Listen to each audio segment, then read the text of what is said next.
Je suis très heureux de vous accueillir à cette émission de télévision, Les Actualités prophétiques. Bien, nous sommes dans une série d'études vraiment très intéressantes qui a pour titre « Compte à rebours final vers le contrôle mondial ». Et déjà, nous avons vu au cours de notre émission précédente comment Daniel a commencé à donner l'interprétation d'un songe que le roi de Babylone avait fait.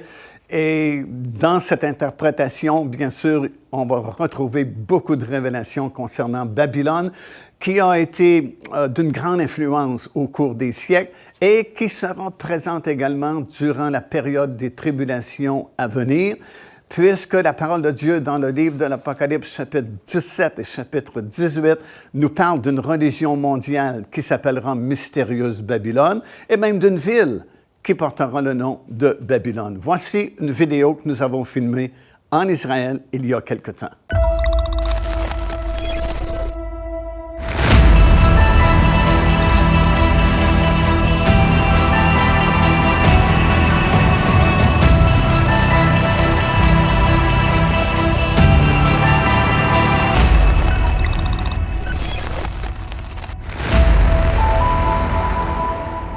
Alors, vous avez la mer Rouge qui est à l'extrémité sud du pays et c'est une grande région désertique puisque c'est la fin du désert du Negev. Et nous nous sommes rendus là pour filmer cette émission aujourd'hui, alors que nous allons partager avec vous au sujet du deuxième ange de cette série de 3 anges qui avaient des messages très spéciaux, très particulier. Et le deuxième, comme on a mentionné précédemment, va annoncer la chute de Babylone. Le premier ange, on se souvient, avait un évangile éternel et pouvait annoncer à la population mondiale encore une fois et pour une dernière fois avant la fin des 7 années de tribulation, le salut qui était toujours possible dans le Seigneur.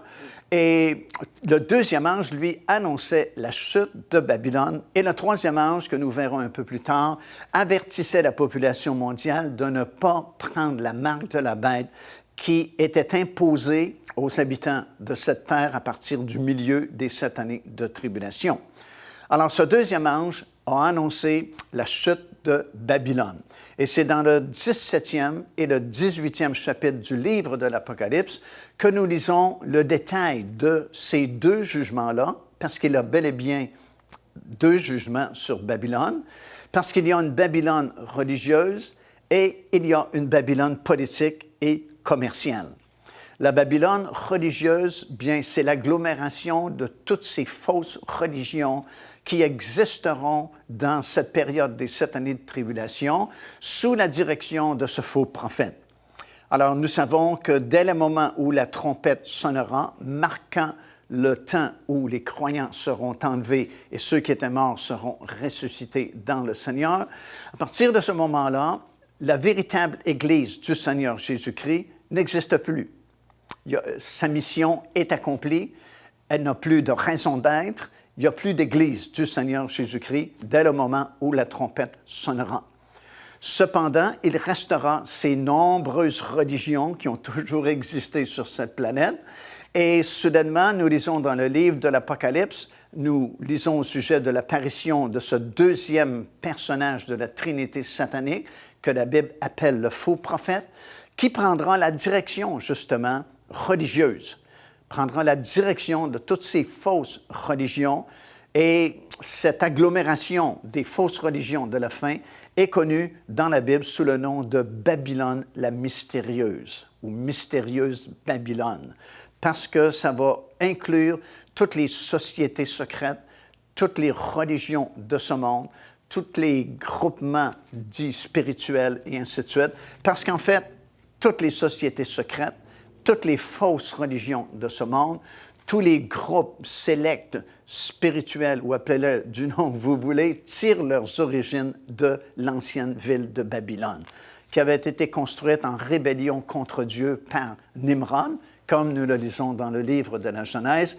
Et il y a plusieurs jugements qui sont tombés au cours des siècles sur Babylone religieuse, mais il y a un dernier jugement qui est à venir et qui est décrit pour nous dans le 17e chapitre du livre de l'Apocalypse. Et dans le 18e chapitre, comme nous allons le constater aujourd'hui au cours de cette émission, il y a une ville qui doit exister dans les derniers jours et qui doit s'appeler Babylone, qui deviendra pour un certain temps la capitale de cet homme que la Bible appelle l'Antéchrist, son centre politique, son centre commercial, et qui durera pendant quelques années au cours de cette période des 7 années de tribulation, et qui, elle aussi, cette ville, sera détruite à la toute fin.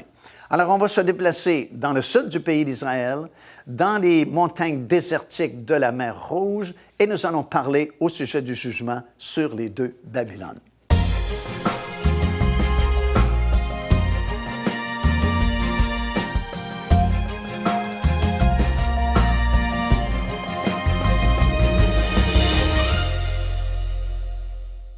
Nous voulons regarder ensemble maintenant deux grands chapitres du livre de l'Apocalypse, le chapitre 17 et le chapitre 18. Et ces deux chapitres parlent au sujet de Babylone. D'abord la Babylone religieuse et aussi la Babylone commerciale, la ville. Et Babylone, c'est un mot qui revient très souvent, évidemment, dans les Écritures. Et c'est un peu les deux grandes villes conflictuelles, Babylone et Jérusalem, tout au long, à partir du livre de la Genèse jusqu'au dernier livre de la Bible, celui de l'Apocalypse. Vous retrouvez ces deux villes-là. Babylone, qui est comme le symbole du mal, et Jérusalem, qui est comme le symbole du bien. Et dans le chapitre 17 et le chapitre 18, c'est finalement le jugement de Dieu sur les deux Babylones, la Babylone religieuse et la Babylone commerciale. Et deux grands chapitres sont consacrés à ce jugement-là. On a déjà remarqué que déjà un ange avait annoncé le jugement de Dieu sur Babylone et qu'il y avait des réjouissances dans le ciel, justement, lorsque le jugement sera effectué. S'il y a deux longs chapitres dans le livre de l'Apocalypse consacrés à la destruction de la Babylone religieuse et de la Babylone commerciale, c'est que c'est très important aux yeux de Dieu, puisque chaque mot dans la Bible occupe la place de plusieurs autres mots, en fait, qui auraient pu être là. Mais le Saint-Esprit a sélectionné les mots que nous avons dans notre Bible pour nous donner une partie, du moins, de la révélation, de la connaissance de Dieu. Et l'apôtre Jean va dire dans son évangile, à la fin de son évangile, que s'il fallait écrire uniquement ce que Jésus a fait pendant ces 3 années de ministère, il a dit, je ne crois pas que le monde entier serait assez grand pour écrire tous les livres qu'on devrait composer pour avoir une idée de ce que Jésus a fait pendant seulement 3 ans de ministère. Alors, vous comprenez que nous n'avons qu'un seul livre, la Bible. Bien sûr, il y a 66 livres qui composent la Bible, mais la Bible, ce n'est qu'un livre. Donc, chaque mot est très important. Alors, si Dieu choisit de nous expliquer en détail le jugement sur ces deux Babylones, la commerciale et la religieuse, c'est qu'à ses yeux, c'est très, très important. Et ces deux chapitres-là sont bien différents, en fait. Et les deux jugements, celui de la Babylone religieuse et de la Babylone commerciale, ne sont pas pareils. Ce sont deux jugements différents. Par exemple, la Babylone religieuse, elle est détruite par les 10 rois de la fin et ils vont s'en réjouir, tandis que la Babylone commerciale sera détruite par Dieu lui-même et le monde va la pleurer, cette Babylone commerciale. Déjà, dans le chapitre 16, il y a un ange qui a annoncé la destruction de la Babylone religieuse et de la Babylone commerciale. Et déjà, il y a de la réjouissance au ciel parce que Babylone, finalement, est tombée. Et au cours de cette émission, nous allons essayer de comprendre qu'est-ce que c'est exactement cette Babylone religieuse, l'agglomération de toutes les sociétés secrètes, religions et sorcellerie, vraiment. Ils tirent leurs origines de Babylone, qui avait été fondée à l'époque par Nimrod. Nous allons en parler au cours de cette émission. Et aussi invraisemblable que cela puisse paraître, nous allons parler également d'une ville qui doit être construite dans les derniers jours et qui, à nouveau, portera le nom de Babylone. Et je pense qu'il y a assez de versets bibliques pour nous convaincre de cela. Et peut-être diriez-vous, comment est-ce qu'une ville pourrait être construite si rapidement, alors qu'on est tellement près du retour du Seigneur et de l'accomplissement des prophéties qui sont mentionnées dans le livre de l'Apocalypse? Bien, également, nous allons peut-être être surpris de ce que je vais vous partager au cours de cette émission aujourd'hui. Mais de toute façon, il faut que cette ville existe dans les derniers jours. Il faut qu'elle existe pour plusieurs raisons qui sont mentionnées dans la parole du Seigneur. Et au cours de cette émission, nous allons essayer de comprendre le jugement de ces deux Babylones, la Babylone commerciale et la Babylone religieuse. Comment Dieu va mettre un terme à ce qui a été débuté il y a plusieurs milliers d'années. En fait, dans le livre de la Genèse, nous lisons au sujet de la construction de la première ville de Babylone et comment c'est devenu le siège social à l'époque de la rébellion qu'il y a eu contre Dieu dirigée par Nimrod lui-même. Les attentats terroristes, les catastrophes naturelles, les changements climatiques, corruption, violence, quel espoir reste-t-il? Le rétablissement de toutes choses. Procurez-vous le tout dernier livre de l'évangéliste Mario Massicotte et découvrez l'espérance d'un monde meilleur sur le point d'émerger. Le rétablissement de toutes choses, un héritage incontournable des connaissances acquises sur 4 décennies de ministère. Disponible au www.paindevie.org. Devenez partenaire avec ce ministère par votre soutien financier et aidez-nous à planter le flambeau de l'Évangile à travers le monde entier. Vous recevrez un enseignement audio à tous les mois de la part de l'évangéliste Mario Massicotte, ainsi que notre bulletin de nouvelles prophétiques incluant des enseignements bibliques, des nouvelles du ministère et des commentaires sur les actualités prophétiques. Débutez dès aujourd'hui en visitant notre site web www.paindevie.org ou par courriel à info@paindevie.org. Alors, commençons par la Babylone religieuse.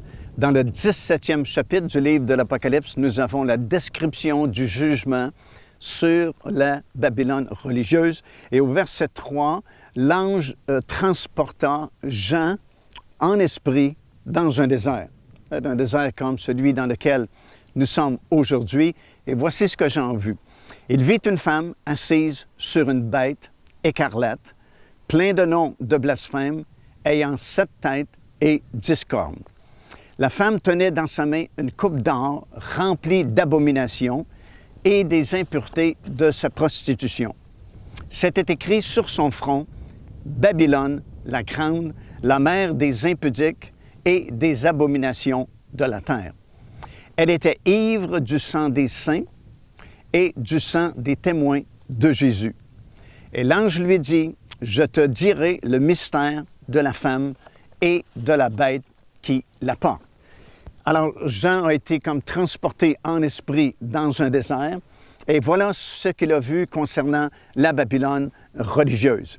Et l'ange lui dit, « Je vais t'expliquer cette vision-là, je vais t'expliquer ce mystère-là que je te montre. » Et effectivement, dans les versets suivants, dans ce 17e chapitre, nous comprenons plusieurs choses, évidemment, à la suite de cette vision que Jean a reçue. Premièrement, la femme qui représente la Babylone religieuse était montée sur la bête qui avait 7 têtes et 10 cornes.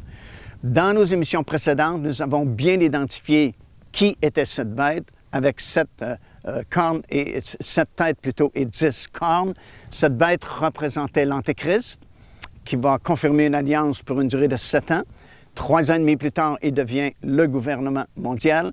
On expliquait que les 7 têtes représentaient les 7 empires mondiaux qui ont eu affaire avec Israël à partir de l'Égypte jusqu'au 6e qui était l'Empire romain et finalement le 7e empire qui sera formé à la toute fin des temps, juste avant le retour de notre Seigneur Jésus-Christ, après un événement majeur ici qui se produira au Moyen-Orient et qui va provoquer la signature de cette alliance-là de paix pour une durée de 7 ans. Et les 10 cornes, bien, représentent justement les 10 rois de la fin qui vont signer des alliances ensemble pour former ce 7e empire mondial. Et Jean a vu la femme qui représente la Babylone religieuse ou encore la religion mondiale de la fin des temps. Parce qu'ici, comme on a déjà expliqué, il y a une unification des trois grands domaines dans lesquels le monde évolue. Premièrement, le domaine politique, il n'y aura qu'un seul gouvernement mondial.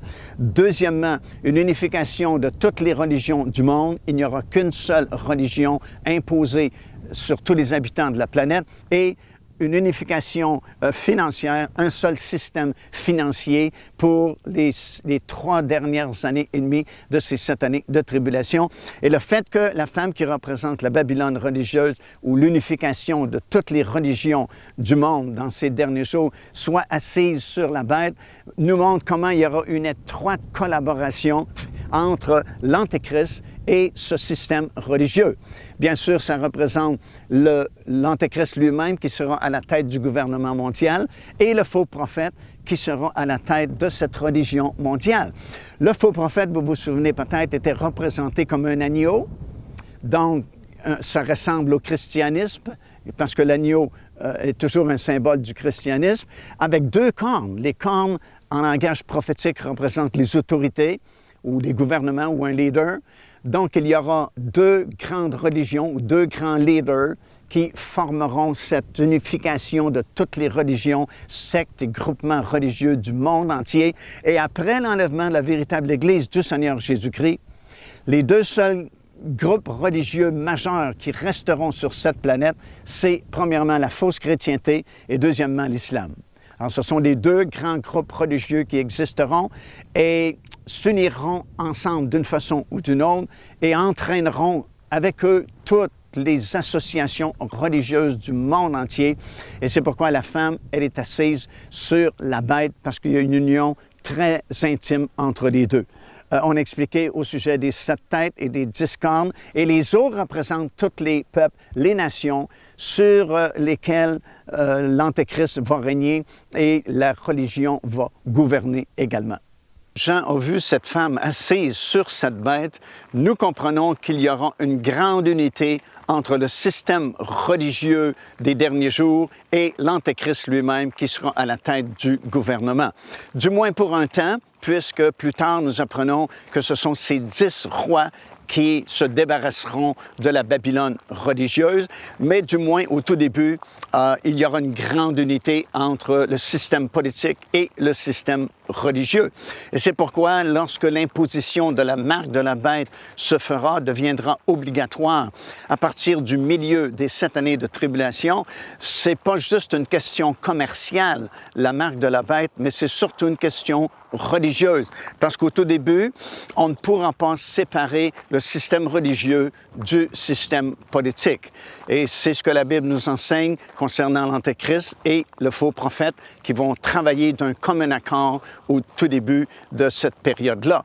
Et même aujourd'hui, du côté de l'islam, on attend le Mahdi et on attend aussi Jésus qu'ils appellent Issa, qui dira aux gens qu'ils l'ont mal compris, ils ont mal reçu son message, qu'il n'est pas le Fils de Dieu et que le seul Dieu, c'est le Dieu de l'islam. Il voudra convertir le monde entier à cette seule religion.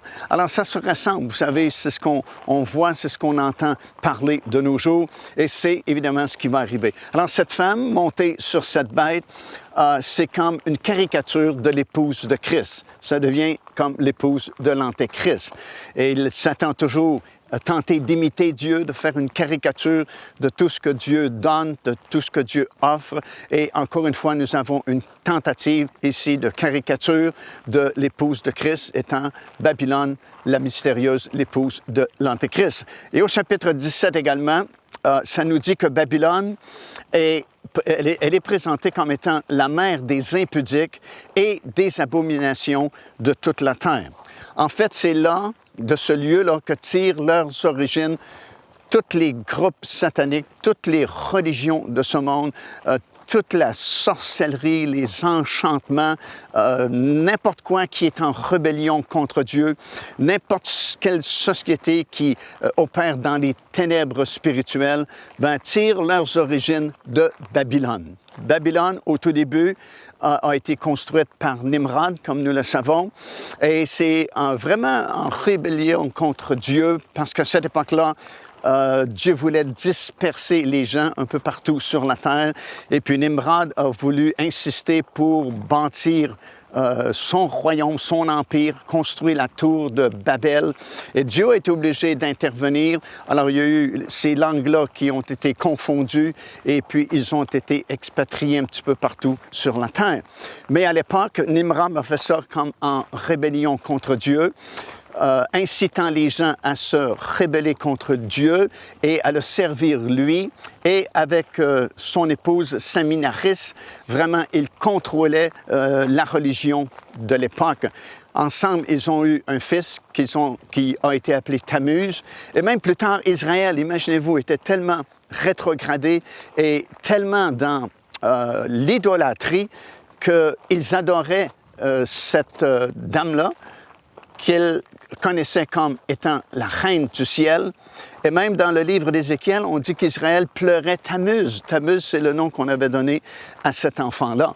Alors, lorsque Dieu a confondu les langues et a dispersé vraiment les gens un peu partout sur la planète, le siège social de ce centre de sorcellerie et de fausse religion a déménagé, bien sûr, et nous apprenons dans la parole de Dieu qu'il s'est établi à Pergame. Dans le livre de l'Apocalypse, nous disons que le siège social, si vous voulez, le bureau-chef de Satan est là à Pergame parce qu'il a fui Babylone à cause de la destruction de la tour de Babel et la dispersion des gens à cause des langues qui ont été confondues. Et de Babylone, ça s'est déménagé à Pergame et de Pergame, ça s'est répandu vraiment partout sur la terre. Et ça a formé ces milliers et milliers de sortes de fausses religions, milliers de sociétés secrètes, d'enchantements, de différentes. Tout ce qui fait partie des ténèbres spirituelles, bien, provient de cette source-là de Babylone. Et c'est pourquoi Dieu a un jugement très sévère sur Babylone qu'il accomplira à la fin des temps, surtout accomplira à cette époque-là, vers la fin des 7 années de tribulation. Alors, nous sommes toujours en train de parler du jugement de ces deux Babylones, la Babylone religieuse et la Babylone commerciale, dans deux grands chapitres du livre de l'Apocalypse, le chapitre 17 concernant la Babylone religieuse et le chapitre 18 concernant la Babylone commerciale. Déjà, nous avons vu comment le jugement est tombé sur la Babylone religieuse. La Babylone religieuse, c'est le symbole de cette Babylone, la mystérieuse, parce que toutes les religions, toutes les fausses religions de ce monde, toutes les sociétés secrètes, toute la sorcellerie et tout ce qui se fait dans les ténèbres spirituelles, bien, ils tirent leurs origines de Babylone au tout début. Et c'est pourquoi il y a un jugement très sévère dans ces derniers jours sur la Babylone religieuse. Et au chapitre 18, nous avons le jugement sur la Babylone commerciale. Et c'est un grand chapitre, le chapitre 18, qui parle de la destruction de la ville de Babylone. Dans le chapitre 17, c'est un système religieux qui englobe, comme on a expliqué, toutes les fausses religions du monde qui seront jugées dans les derniers jours.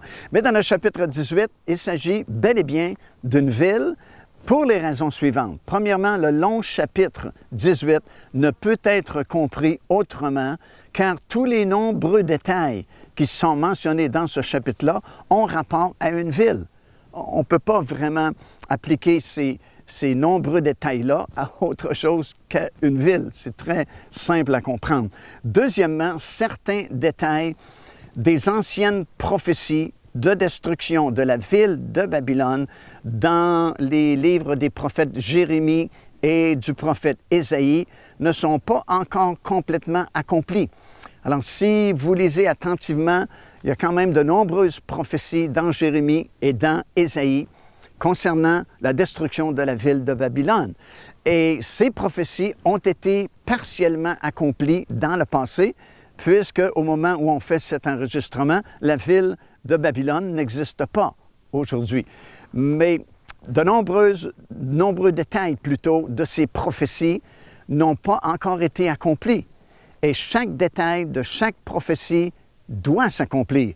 Et souvent, quand une prophétie est donnée, elle est donnée pour un court laps de temps. Elle s'accomplira dans un court laps de temps. Et certains détails prendront des centaines, voire des milliers d'années avant de s'accomplir. C'est comme il y a un double accomplissement de la prophétie, un presque immédiatement et l'autre partie beaucoup plus tard. Bien, c'est le cas concernant les prophéties, concernant la destruction de l'ancienne ville de Babylone. Plusieurs de ces prophéties-là ont été accomplies, mais plusieurs autres détails de ces prophéties-là n'ont pas encore été accomplis. Et de toute façon, dans les prophéties contenues dans le livre du prophète Ésaïe, ça nous dit, par exemple, dans le chapitre 13 et au verset 9, que la destruction de Babylone se fera au jour de l'Éternel. Alors évidemment, lorsqu'on parle du jour de l'Éternel, on parle toujours de la fin. On parle des derniers jours, on parle de cette période, de cette année de tribulation, durant laquelle le Seigneur va exercer ses jugements contre la terre. Une autre bonne raison pour laquelle nous savons que Babylone doit exister dans les derniers jours, c'est que dans Ésaïe chapitre 14 et le verset 4, l'Antéchrist y fera son siège social durant la première partie des 7 années de tribulation, jusqu'au milieu, alors qu'il s'installera plutôt à Jérusalem. Mais au tout début, il est appelé le roi de Babylone. Et une grande prophétie, c'est dans Zacharie 5e chapitre, à compter du verset 1 jusqu'au verset 11. Méditez cette vision-là que le prophète a reçue et vous verrez hors de tout doute qu'il faut que Babylone soit construite dans les derniers jours. En réalité, ce que le prophète a vu, c'est un épha, qui est une mesure du commerce, et que 2 femmes avec des ailes comme une cigogne qui ont transporté l'épha dans une plaine, dans la plaine de Shinéar. La plaine de Shinéar, c'est Babylone, afin que cet épha, qui est un symbole du commerce, soit déposé dans sa maison lorsqu'elle sera construite. Alors, il faut que Babylone soit construite pour que cette vision-là puisse s'accomplir.